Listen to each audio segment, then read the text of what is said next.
In the name of Allah, the Beneficent, the Merciful, I bear witness, I bear witness. In the name of Allah, the Beneficent, the Merciful, I bear witness, I bear witness. In the name of Allah, the Beneficent, the Merciful,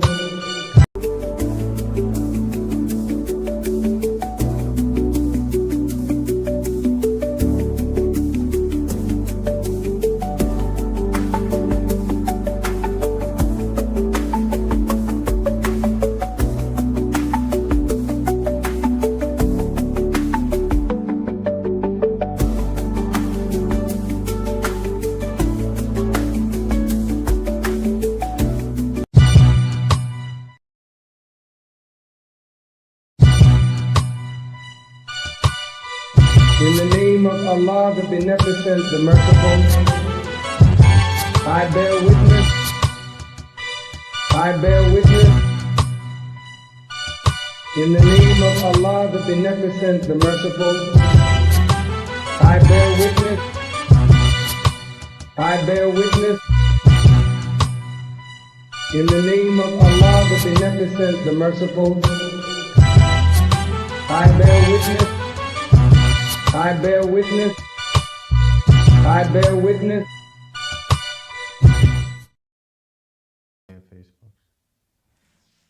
Assalamu alaikum. I'm Student Minister Randy Muhammad. I'm here with the I Bear Witness podcast. It's been a while since we went up live, but we reigniting. We want to have an opportunity to engage the community and share what's going on in our world and have some commentary about what's going on in the world. And there's a lot that's going on. So I'm here today. I want to bring on my co-host. I have with us Brother Jeffrey, which I'd like to bring on. Brother Jeffrey. Yes, assalamu alaikum, my brother. Yes, sir. Wa alaikum salam. How you doing? I'm good. I'm glad to be here. I believe it's an honor and a blessing, and I'm looking forward to tapping into wherever we're trying to go with this today. Yes, sir. Praise be to Allah. Also want to introduce our other co-hosts. We got our brother Christopher. Assalamu alaikum, family. Wa alaikum salam. What's going on, black man? We just living here trying to make this happen. We are wanting to communicate with our people. So this is our opportunity. Yes, sir. Praise be to Allah. So, man, listen, a lot going on, obviously, in the world.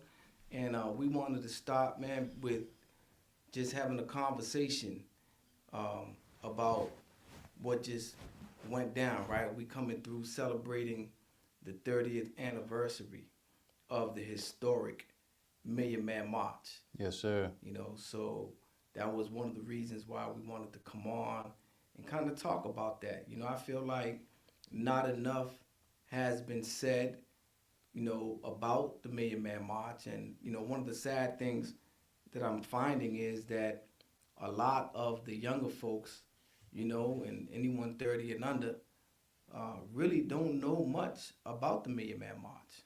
Yeah. I could bear witness to that. I mean, going into the community and engaging our youth and even posing the question to them if they, we had the final call and on the issue, it actually had a picture of the Million Man March on the mall.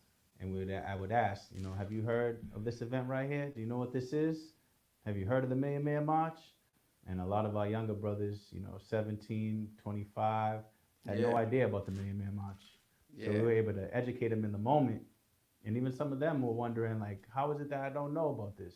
How could I not know about this? Right. Right. You know, that's the thing. And think about it, right? So anyone that's under 30, they weren't even born in that time. Right. But for me, what it highlights is the need for us to really build our own institutions, right? Because if we don't tell our story, no one else is going to tell it.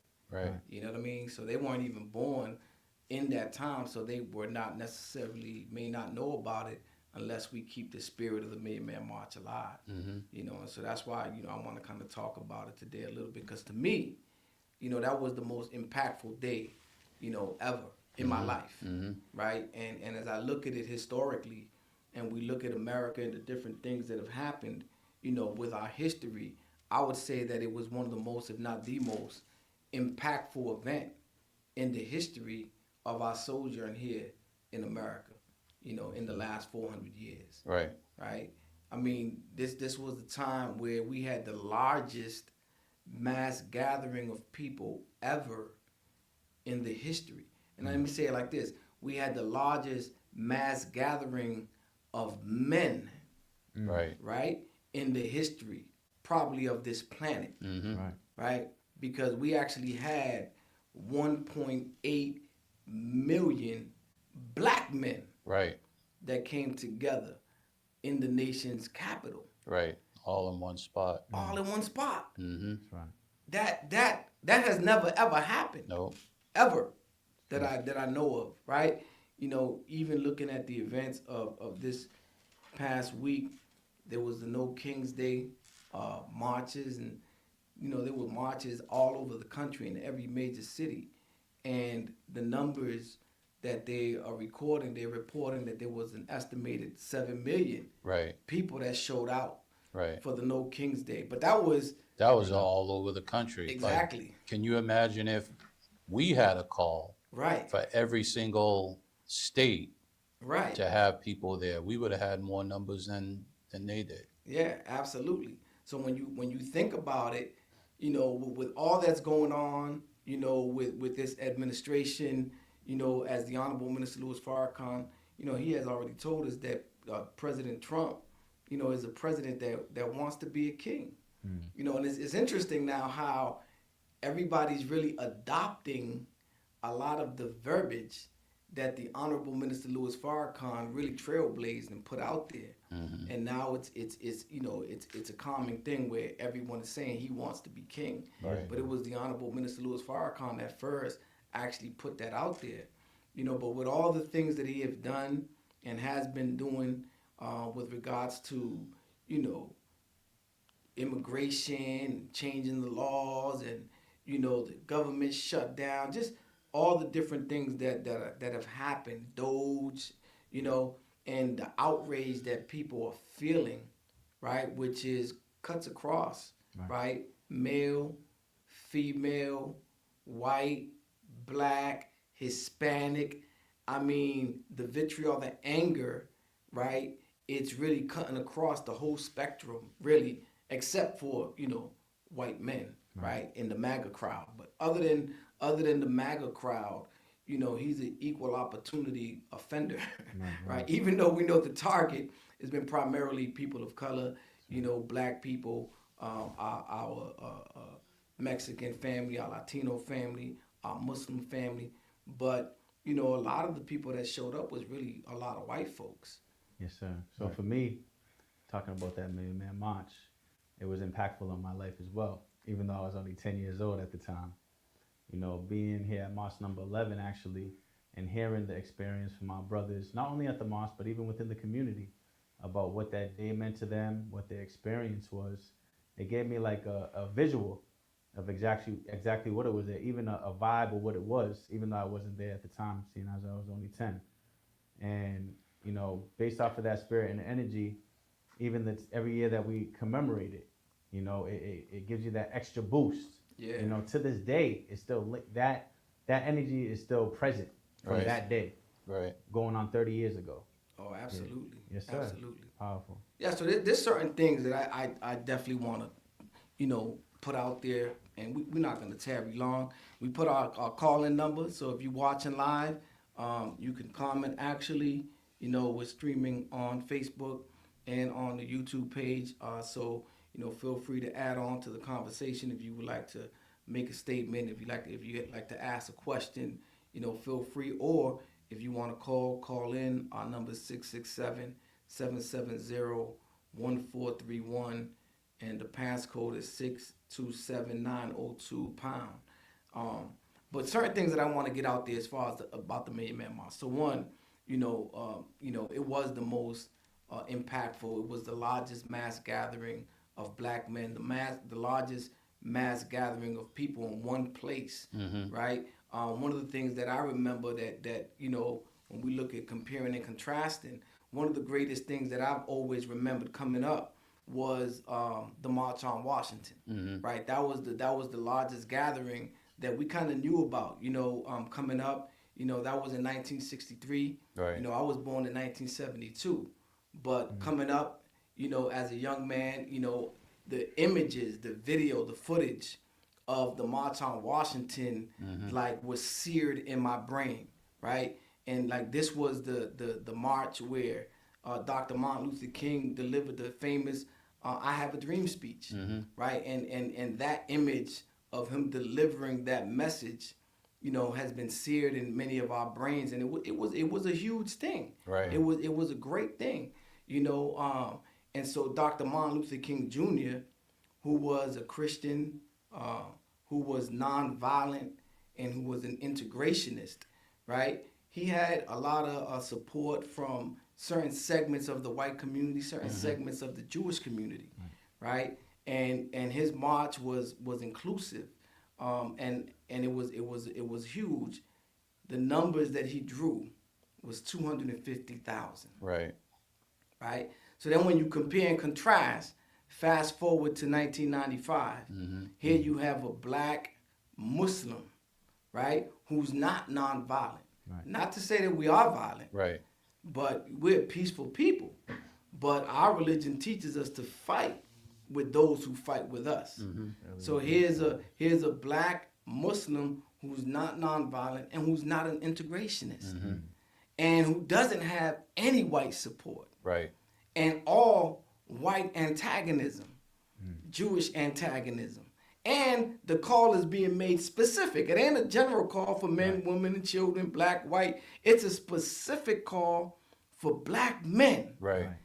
And with all the opposition, the media against them, the politicians were against them, governors were speaking against them, Congress people, the president, right, was speaking against this march, trying to stop this march. But the overwhelming numbers of the men that showed up, right? When you compare and contrast the March on Washington, which was inclusive, right? And it drew 250, and then you have the Million Man March, which was a specific call to black men, and you get 1.8 million black men. Right. Man, that alone is staggering. Right. I know you brought it back right to the Main Man March, but even going back to the "I Have a Dream" speech, which you stated, everybody recognizes and is publicized on a consistent basis.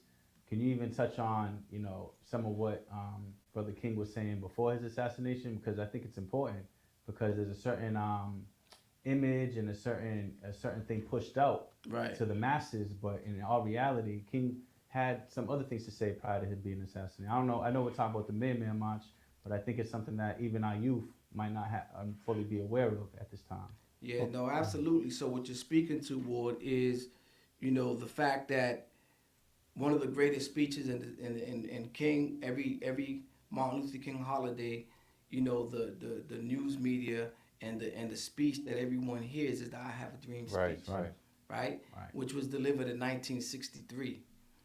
But what our youth don't know and what the media doesn't promote is what King was teaching in 1966, 67, and 68 when he was murdered. Right. King woke up from the dream, right? King had met with the Honorable Elijah Muhammad. And if you listen to those speeches in his later years, he was talking about black power. Right. Right. He was saying, "Say it loud, I'm black and I'm proud. I'm black and beautiful," right? He was talking about taking our money out of white banks. Right. And he was telling us to boycott white businesses and to start spending money with black businesses. So King had a 180-degree turn that a lot of the mainstream media and folks don't talk about, and they don't want us to know about that King. Right. He didn't get assassinated for being a dreamer. Right. He was assassinated because he woke up. Right. Yes, sir. And not only that, but I was listening to a program recently where they were talking about the 63 March. And we have to know and understand our media, and that the fact that there was more to that march than just that "I Have a Dream" speech. But that's the only narrative that they push. There was probably a lot said that day that they don't want the public to know. They only want the public to know that little small, tiny soundbite. So we've seen what they done with the minister. We see how they control a lot of the narrative Right. that the general public hears. So even Absolutely. even with the 63 speech, there's more to it than what mainstream media pushes on No, us. absolutely. Right, They want to control the narrative, and then we have this revisionist history, right, where they whitewashing Right. a lot of our histories, which is important for us to really, do some independent studies, some Right. independent researches, but also, we have to build our own institutions, right? And so like going back to that day in 1995, and we could see the images, and there's really no one picture that can capture Right. the magnitude of the audience of those that came out. But what was one of the main things that was so beautiful about the Million Man March, that as far as black people, it was really the most inclusive movement and march. I mean, it literally had every segment of the black community that were a part Right. of the Man March.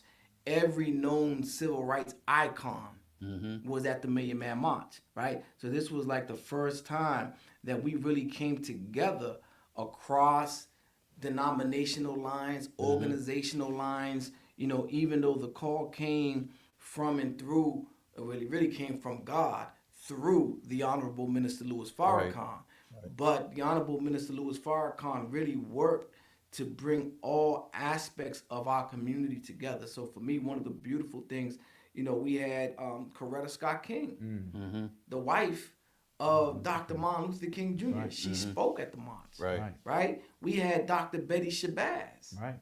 the wife of Malcolm X, right? She was at the march and spoke, which means, again, this is their wives. So, the fact that Coretta Scott King was there means that if King was alive, he would have been there. Right. Matter of fact, he was there in the presence of his wife. That's right. And the fact that Dr. Betty Shabazz was there means that if Malcolm was alive, he would have been at that march. Right. In fact, he was in the presence of his wife. Right. We have Rosa Parks, the mother of the civil rights movement, Queen Mother Moore, Angela, Maya Angelou, right?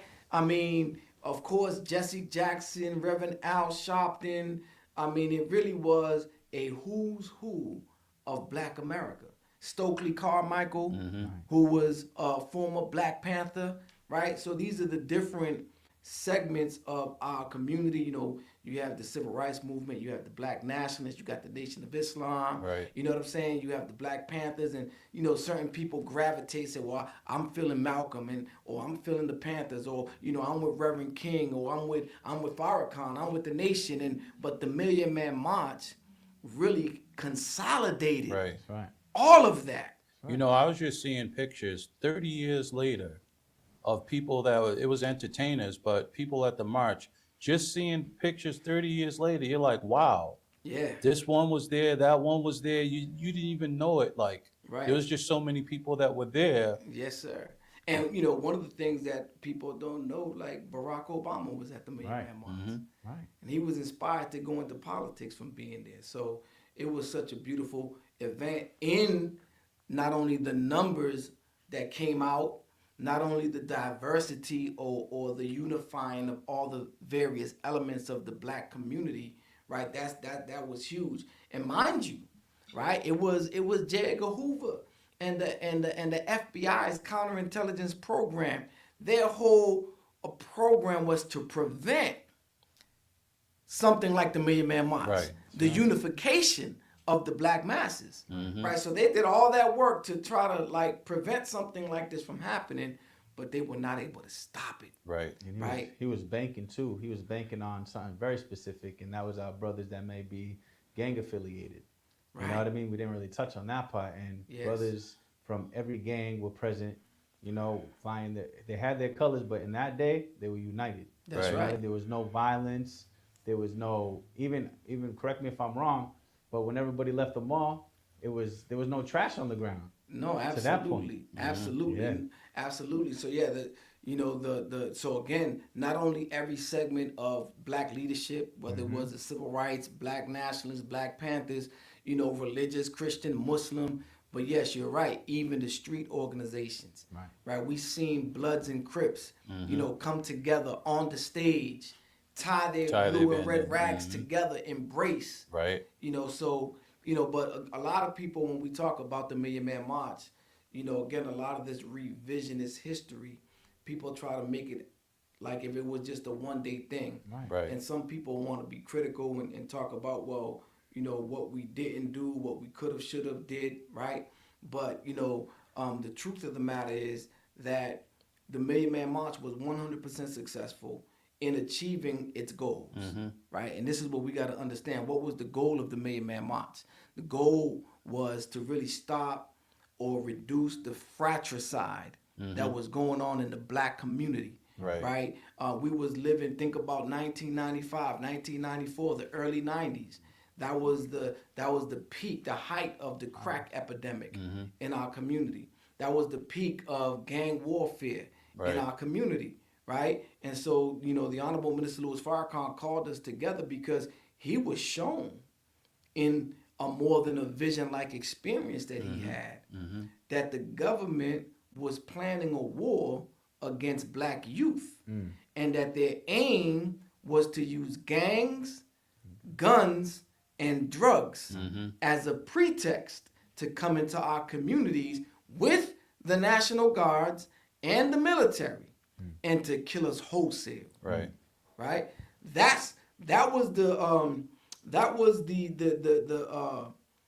root, the precipice for the Million Man March. That was the reason that the minister went on the tours that precipitated the Million Man March, which was the first to stop the killing tours. Right. Right? Then the all men's meetings. It was because he was shown the mind of those in leadership in our government that they wanted to come in and slaughter us wholesale. So he was going around speaking to Black men to stop the killing. Let us stop killing each other. Let us unite. And so when we look at the culmination of that with the Million Man March, it absolutely achieved that goal. Right. And so after the Million Man March, the murder rate all over the country dropped. In Boston in 1990, the murder rate was 143. 95. Huh? 95, right? In 1990. Oh, 90. 90 was the peak. 95 was in the I think it was in the high 90s or hundreds. But the numbers were astronomical. Still up there.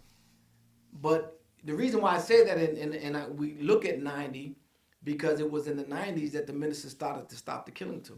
Right. Gotcha. So when he started to stop the killing tour, it really began to peak a little bit, or actually to dip a little bit. But when we look at 95 and then we look beyond, in 1996, the murder rate dropped. Right. It dropped significantly. It's interesting that you're saying that. I was going to ask you to comment on the atonement. When you were just speaking, it was really making me think about, when we all went to the march, we was expecting a different speech from the minister. And we didn't have what was in his mind, but the speech that he gave about atonement and responsibility, which to put in layman's terms, I like to say is about our morality. And if you think about if he was a surgeon that day, the surgery that he performed on our minds, with getting us to take responsibility for our atonement, that had a significant role Absolutely. in dropping the murder rate and whatnot, because he got us to look at ourselves as Black men differently. So can you talk a little bit about the atonement process to our people? Absolutely. Well, one, that was the goal, right? The goal was to stop us from killing each other. And as we stop killing each other, we remove the excuse that the enemy wanted to use to kill us wholesale. Now, if you may not understand that, all we got to do is look at what's going on now. That's right. What is Trump using as the pretext to go into Chicago? Violence. This violence, this Gangs, lawlessness, drugs. this crime, this gang. See, they wanted to do what Trump is doing now. They wanted to do this 30 years ago. That's right. But the Million Man March actually stopped them from doing it. And the morality and the minister really bringing us into the concept of atoning to each other, right? And having us to reconcile our differences and take responsibility to make our communities safe and decent places to live. We did that.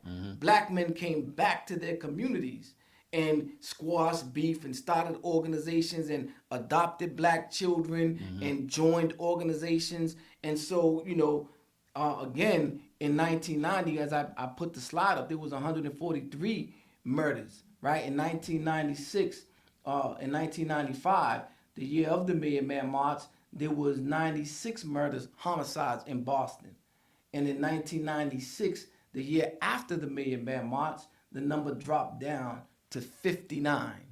And ever since 1996, the numbers have been declining. Right. And all the way to when we look at just this last year, in 2024, the murder rate in Boston was 25. Now, one homicide is too much. That's right. But we can't deny that something was done that absolutely changed the tide, the culture, right? And the enemy is never going to give us credit because, again, the president right now is trying to utilize the same old stale argument that it's crime, it's violence, when most, sociologists, criminologists will say that across the country, violence has dropped, right? So why now? Why you want to bring in the National Guards? Well, they realizing that, their time, the window for them is really closing. They're looking at their world falling. They're looking at the browning of America. Right. But this is something that the Honorable Minister Louis Farrakhan had warned us back then, and so we have to, at the very least, commemorate and remember, because we need to keep the spirit of the Million Man March alive, right? We need to continue that same energy. But one of the things that, I'll say this, is that the minister didn't tell everybody at the Million Man March, go join the Nation of Islam. Right? He respected everybody enough. He wasn't trying to force you one way or the other. He said, join the church of your choosing. Join the organization of your choosing. Join the mosque of your choosing, but be organized, right? What we missed, and I say this, that our people have missed, and now it's becoming crystal clear and evident. We missed the fact that we need a nation. Right. It's true. Definitely. And even listening to, not only does the enemy downplay the effect of the Million Man March, but our people. I listened to, certain broadcasts over the weekend where they were talking about the Million Man March, and two things that they do. They downplay the role of the minister in terms of, they say all these organizations came together, but they don't mention the source. They just act like it was this big culmination, and they can't deny the minister, but they downplay his role. And then the other thing they downplay is the Nation of Islam and the effect of the Nation of Islam. How can you talk about the Million Man March and not talk about the Honorable Minister Louis Farrakhan and the Nation of Islam, and act as if like now today, they say, where's the leadership now, and this and that and the third, but they don't ever acknowledge the nation. They don't ever acknowledge the minister. And there's a reason for that. Right. They don't acknowledge that we still here. Right. So I agree with you. People say, well, where's the leadership now? Or, talk about what we didn't do, we didn't organize when knowing actually we did, right? Right. We did not only did we organize, but we were impactful. We made a difference. We changed. But if you think about it, the minister did organize us. Yes. Because he did tell us, in a sense, when you really think about it, he said, do it your way. Let's try your way and see how that works out. That's right. How's that working for you now? Yeah, exactly. And so, not only that, but the point was trying to make is the minister didn't want to necessarily, browbeat you and tell you to join the nation. The Honorable Elijah Muhammad said you don't have to criticize a dirty glass. All you got to do is put a clean one up beside it. And anybody that's looking for a clean drink of water will know which one to drink from. Exactly. So the minister just wanted us to be organized, but what we failed to realize and to accept, because really it's really about accepting the responsibility to build a nation of our own, right? And so this is why we can have children that's young adults, Right. that are 30 years old that don't know what the Million Man March is, Right. much less our teenagers, right? Why is that? Because we don't control no institutions. So when we talk about building a nation, one of the things that the minister did give us, he told us, and he gave us 9 ministries, that he wanted us to establish these 9 ministries that will meet the needs of our people, right? So that's the Ministry of Education. We need to control our own education, where we can educate our children and they can learn their history so that they can have some pride and some self-respect, and they can have an idea of the greatness of our people. They can compare themselves with greatness. Our young people are not shown their greatness. They're not shown their history. They're not shown that black people are the mothers and fathers of civilization. They're not even shown, something is like the Million Man March that just happened 30 years ago, right? So we need a Ministry of Education. We don't control the education of our children. We need a Ministry of Trade and Commerce, right? We need to teach entrepreneurship and start to build black businesses. Everybody upset and want to protest, but that's futile. Right? Take your money out their banks, like Dr. King was saying. Right? Let's start supporting black businesses. Let's start building black businesses. Right? We need a Ministry of Justice that can establish and make sure that our people who are being tried in these courts receive justice. We need a Ministry of Defense, where we was organizing the gangs, right? And training them away from being self-destructive and helping them to be, instead of the destroyers of our community, to be the protectors and the defenders of our community. So the call went out, right, for 10,000 fearless peacemakers that can go into the community and organize our people. So, the minister gave us these examples, a Ministry of Agriculture, because we got to produce our own food, right? Because they're killing us through the food. They're poisoning us with the food that we eat. We have to control our own food. We need to have a Ministry of Arts and Culture, where we can promote positive rap and positive cultures that edify and uplift, instead of the degrading culture that we're being offered. Where now, people are celebrating drill music. And in the culture, unfortunately, has become this self-destructive genocidal culture where, the glorification of those who kill our people.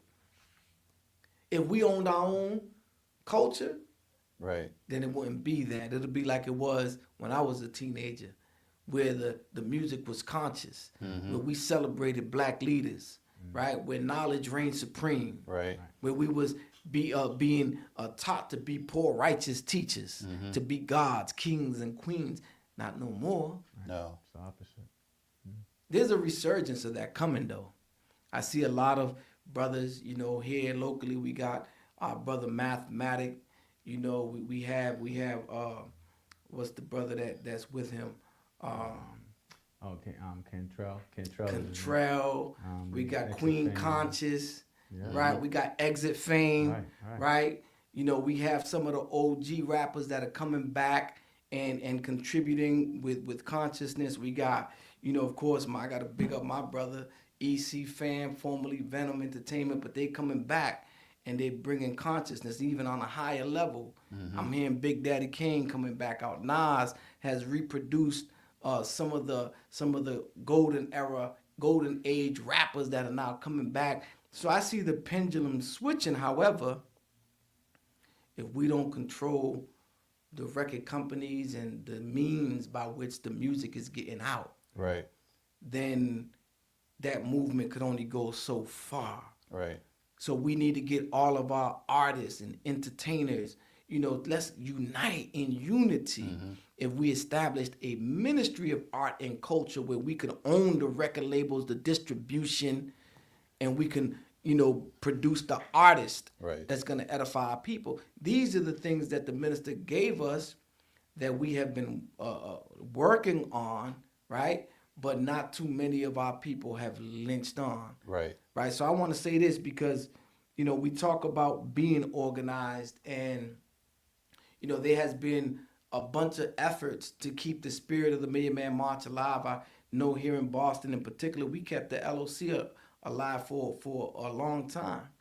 And then there was the reiteration or the reintroduction of the LOC through the block, which was the Black Local Organizing Committee, right?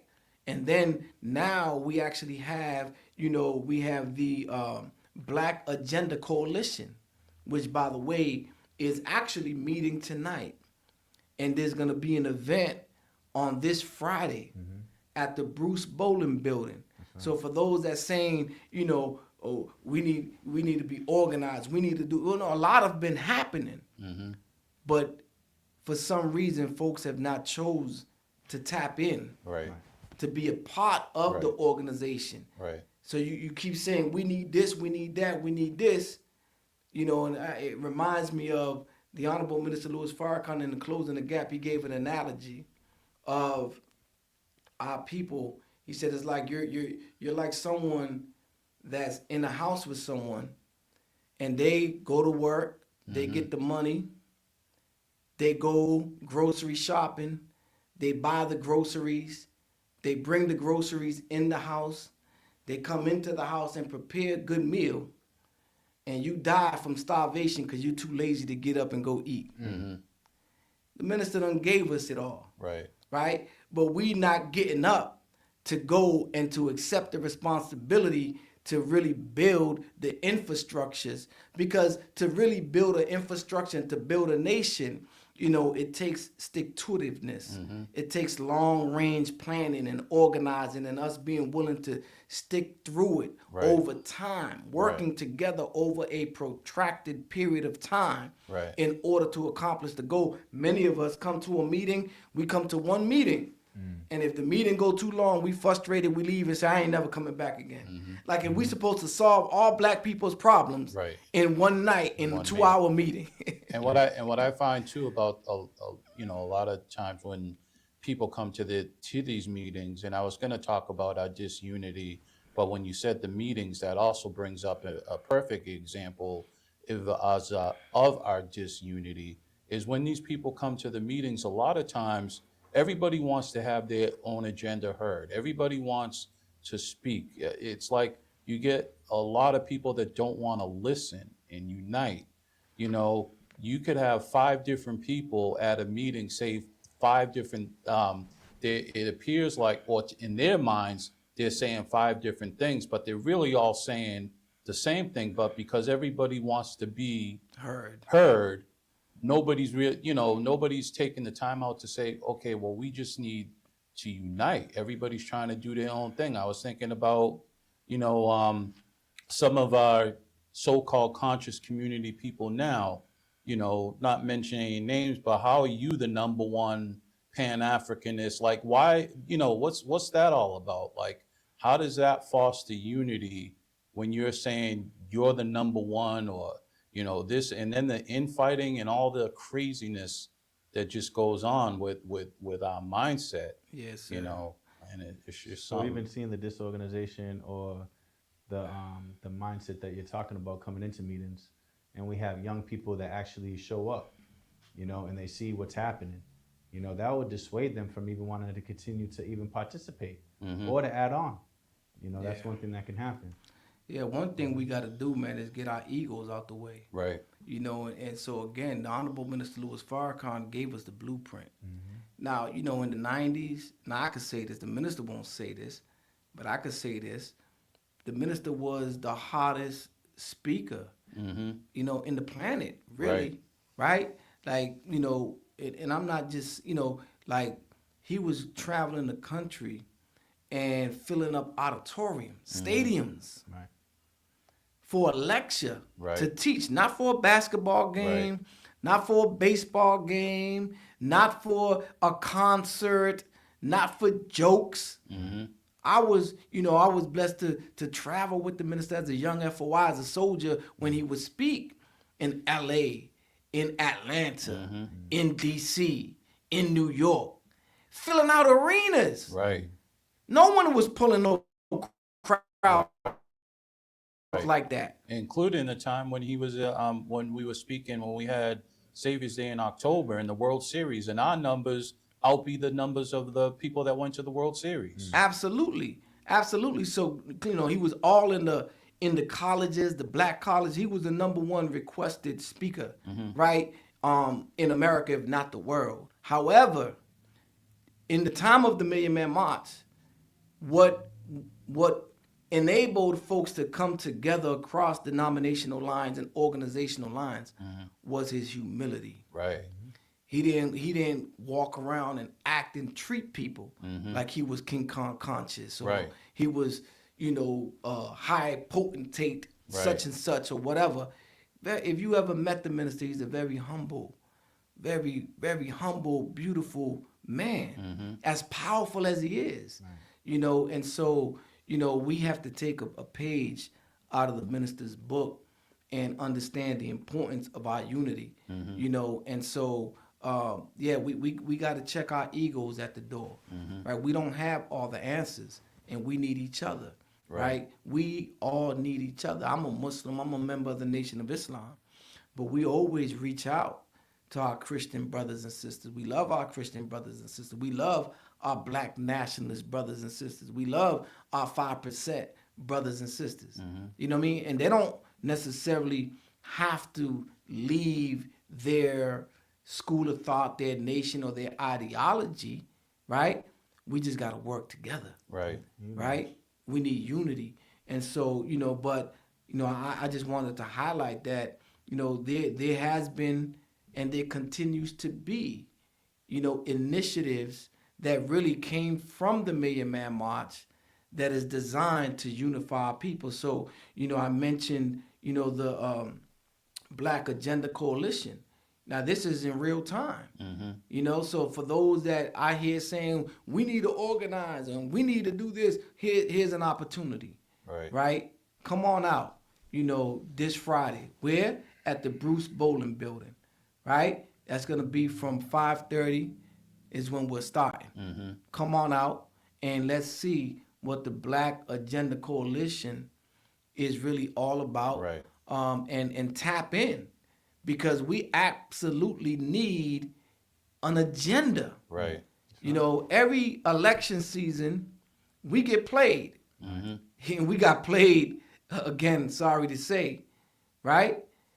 Folks come around wanting us to back them, and you know, some of our what they do is they divide our community. Certain segment is going with this candidate, certain segment is going with this candidate, and certain segment is going with this candidate, and they may offer you a job or they may give you a little donation or something, right? And we go and we stand and we want to back these. But one of the things that I haven't seen is us come together collectively and put together an agenda, Right. a black agenda, Right. that whoever is running for mayor, whoever's running for city council, whoever wants to be the next governor, whoever wants to be the next state rep, senator, that we present. This is Boston's black agenda. This is Right. what's important to us. Right. Do you support this agenda? Right. If you support this agenda, then we'll back you. But if you don't even come looking for our Right, vote. right. And I would like to challenge those that come out. Come out with the mindset to listen. Come out with the mindset to be open-minded. Make this a time where let the speakers speak and present the agenda. Everybody don't gotta speak. Everybody don't gotta give their opinion. Everybody, that's I think that's where we go wrong, is where we start like everybody, you know, they want to come in and do it their way. Yes. Instead of, just listening. So Yeah. why don't we just close our mouths So I've been and to just some listen? I've been to some of these meetings, right? And it's true about coming in with a specific agenda, and looking to have a collective agenda. But one thing that I know for sure is that our voice will be heard. You know what I Right. mean? We're not looking for people, just to come in and we're going to tell you what it is, or whoever is leading the charge. Like Brother Mac, he does a beautiful job with facilitating, and he's listening. He is listening to those in the room, and a lot of people have agendas or what the way they think it should be, but it's not structured. It's not ordered. And without order, it's chaos. That's right. So in that meeting, what it is putting it together, having the structure, having order, and also it's with intentionality. So it's not come to the meeting, be heard, and then go back home and never come back or don't do anything.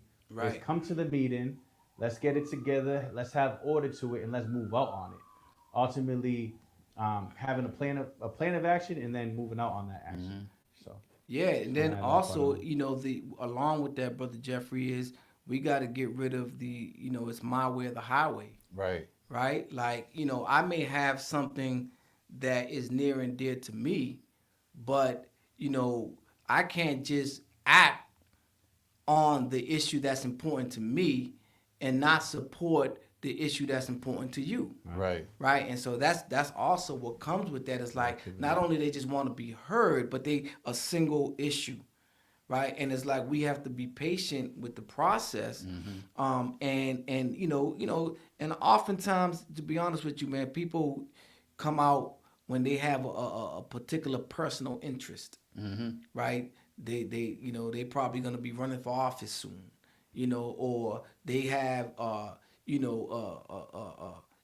business that's associated with a particular agenda or something like that, and it's like, no, we have to develop what's in the best interest of the majority of our people, right? And let's put that together, and let's push to organize and to really hold our politicians accountable. Right. And one of the things that we have to do is we have to get our black men, the brothers, man, the hood dudes, street dudes that have checked out of the process.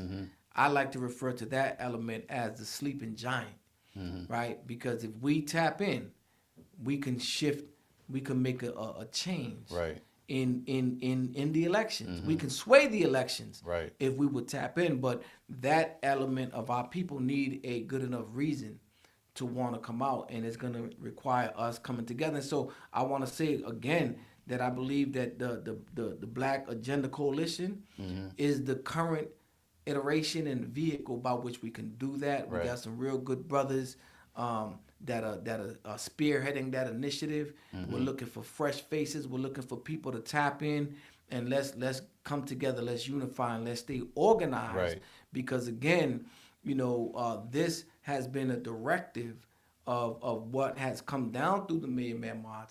And don't let no one, deceive you that the Million Man March was 100% successful, and it did help us to get organized. We registered over 1 million new black voters, right? We've adopted hundreds of thousands of black youth, right? And so we did what we aimed to do, but the work is not done. Right. And particularly now in this climate, we really have to organize. Right. And I think it's time now that we realize that ultimately we need to have our own. Right, right. We need to have our own. And one other thing, in addition to what you said, when our people come to these meetings, we need to leave our emotions at the door, and start come with a logical mindset, because a lot of times we get wrapped up in our emotions. And what made me think about that is when you were talking about people's agendas. Yeah. And unfortunately, sometimes the agenda is something tragic that happened to you or your family.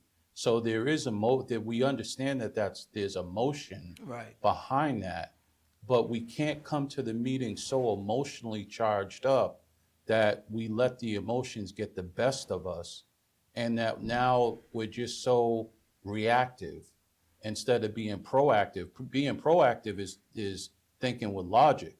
Being reactive is reacting, Yes. or leading off of emotion. So and the minister deals with that, of course.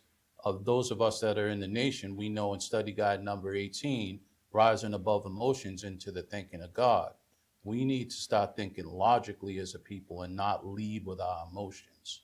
Absolutely. To your point, I mean, we got to bring that one back for a sec with study guide number 18. Mm-hmm. That would, for me personally, that was an essential component to where I am today, even sitting here with you.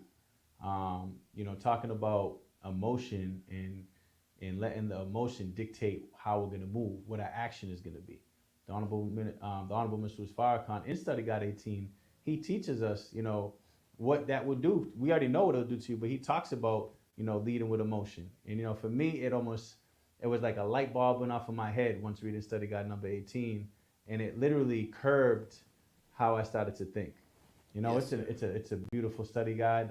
So it's self-improvement, the basis for community development, study guides 1 through 18. Hey, where could they come out? Where could they come and learn about that, Brother Jeffrey? Man, you can come out on a Friday night at March Word. number 11 at 7 o'clock.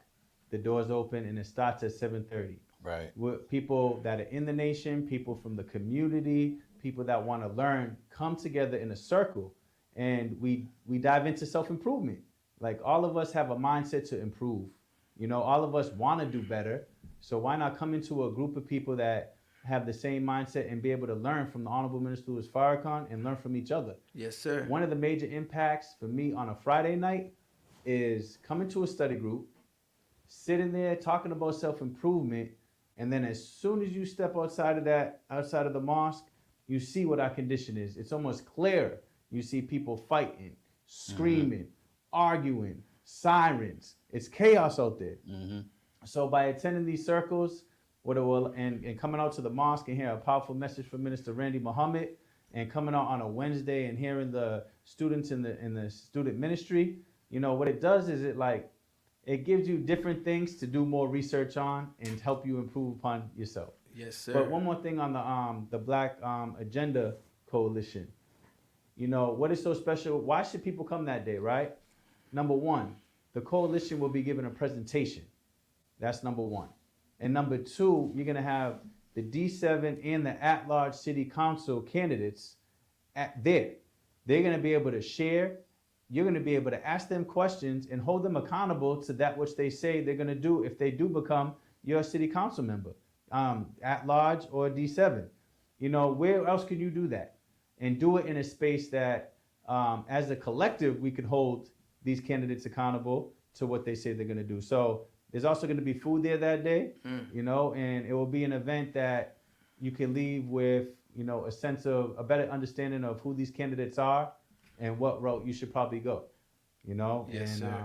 I just wanted to add that part about it. Thank you, brother. Thank you, man. Listen, and as we begin to wind down, right? I want to reiterate or state that we want to give our people hope, and that's what, like, this podcast. I know a lot of times we talk about what's going on, and we talk about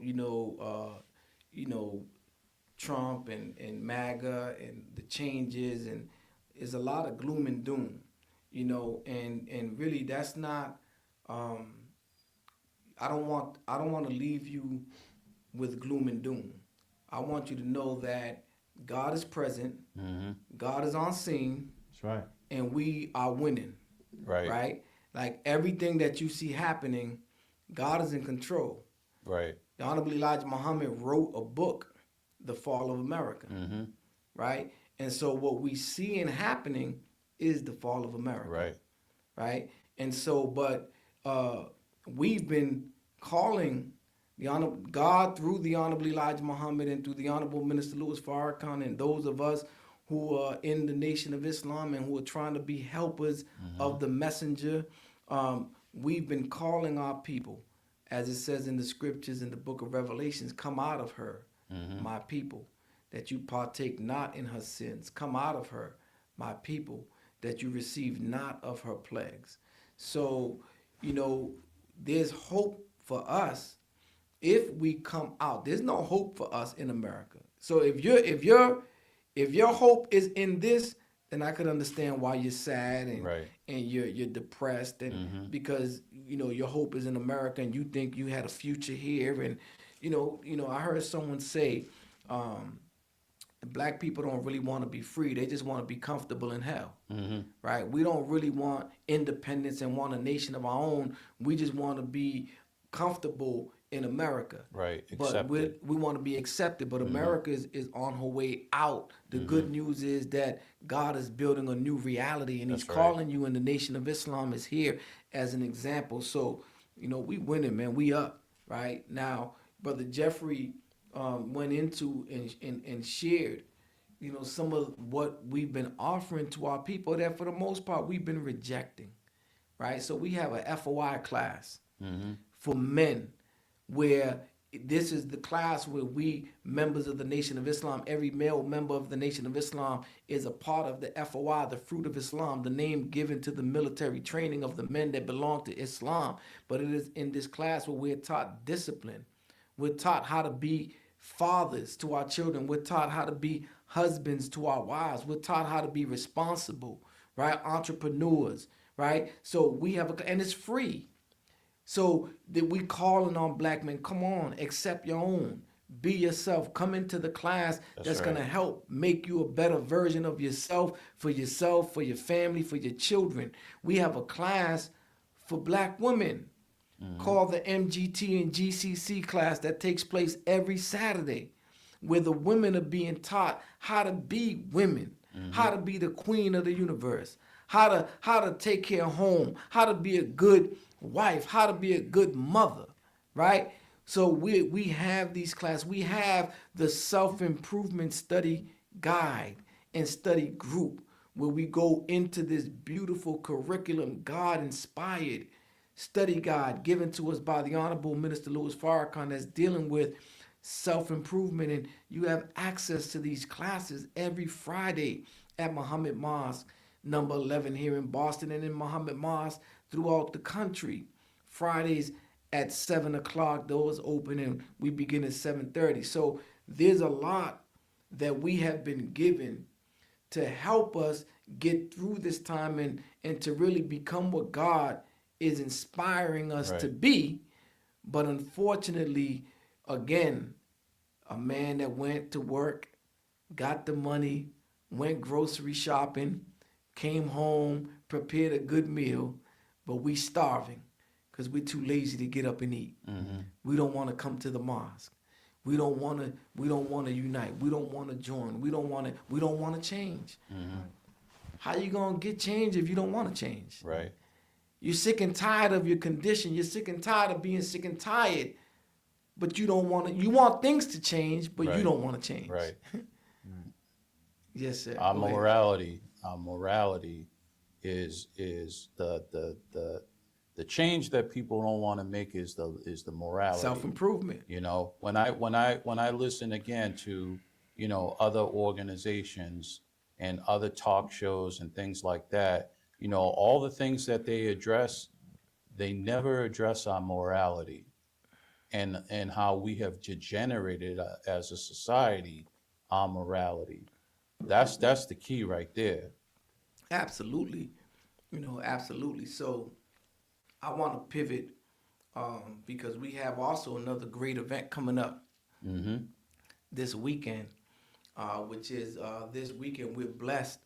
We're going to be having a guest, Brother Ilya Rashad, who's going to be in town And before we talk a little bit about that, I actually want to play a little clip from Brother Iliad speaking about the event that's going to be taking place this Saturday, which is going to be at the Roxbury Community College Media Arts Building.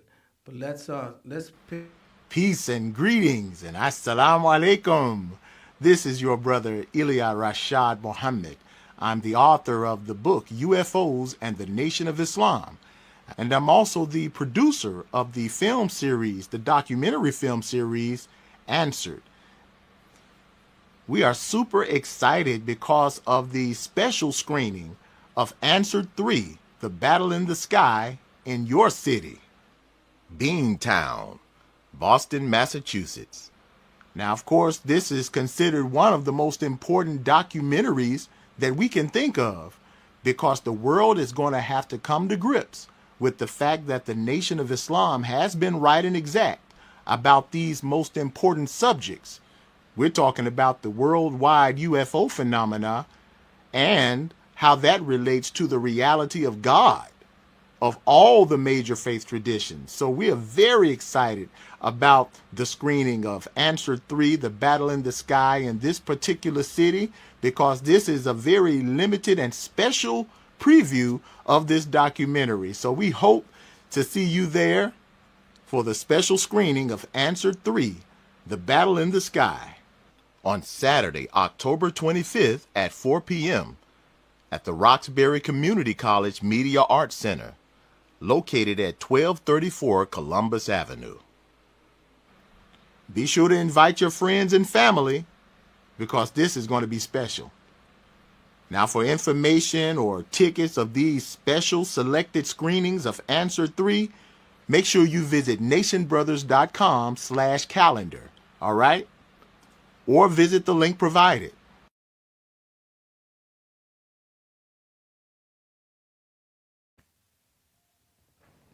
Yes, sir. All praises are due to Allah. I hope that you were able to hear that that message very clearly. But we're excited. Absolutely. We're gonna have Brother Iliad in town. He put together this tremendous documentary called Answered, dealing with the UFO phenomenon that they are now calling UAPs. You know, which again is one of those subjects that the Nation of Islam, you know, has been talking about, the reality of the existence of what they call UFOs, now UAPs, that the Honorable Elijah Muhammad taught us about, that we call the mother plane and the baby planes and the wheel and the little wheels, right? This is part of our theology. We've been teaching it for now 94 years in America, before, you know, the term UFO even became a part of the lexicon. Right. But now what we're seeing is that even the very government that had kept this subject above top secret has now come forward and acknowledged the reality of these wheels that they are now calling unidentified anomalous phenomenon. They had to change the name because, one, they've invested so much money and time in making mockery of UFOs that when people hear the terminology UFOs, they automatically think Twilight Zone and with the X-Files and, you know, Green Men, and they spread so much misinformation that now that the top military generals, commanders are coming forward and bearing witness that they have seen, they have recorded and documented these UAPs, that is real. And now, you know, these military people came before Congress. Right. And they were questioned. And one of the recent footage that they released was of one of the baby planes that was being tracked by one of the military planes, and they shot a Hellfire rocket, a hellfire missile at it, Right.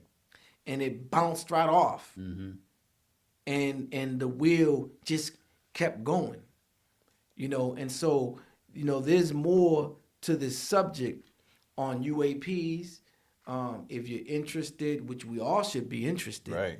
and this is why, again, we in the Nation of Islam, we are not afraid Right. of America. We're not afraid of her military, her might, her muscle. We believe in a real God. That's right. We got real backup. Right. And those military generals, they say that the wheels have been seen over all of the military nuclear bases, and that the scientists on the wheels have the ability to shut off America's nuclear weapons. And they have done it. Right. Several times. Time and time again. They're not little aliens from Mars. Those are our brothers and sisters. That's up there. right. That's right. Right? And this is why we are unafraid and undeterred. And this is not crazy talk. Right. We are not crazy. Right. But in your scriptures, in the Bible and the Holy Quran, it talks about these wheels. In the book of Ezekiel, it talks about the wheel. Right. And how the wheel is connected to the Son of Man. In the Bible, in the book of Revelations, it talks about the New Jerusalem that will come down after Babylon has been destroyed, Right. which is a city coming out of heaven from the sky.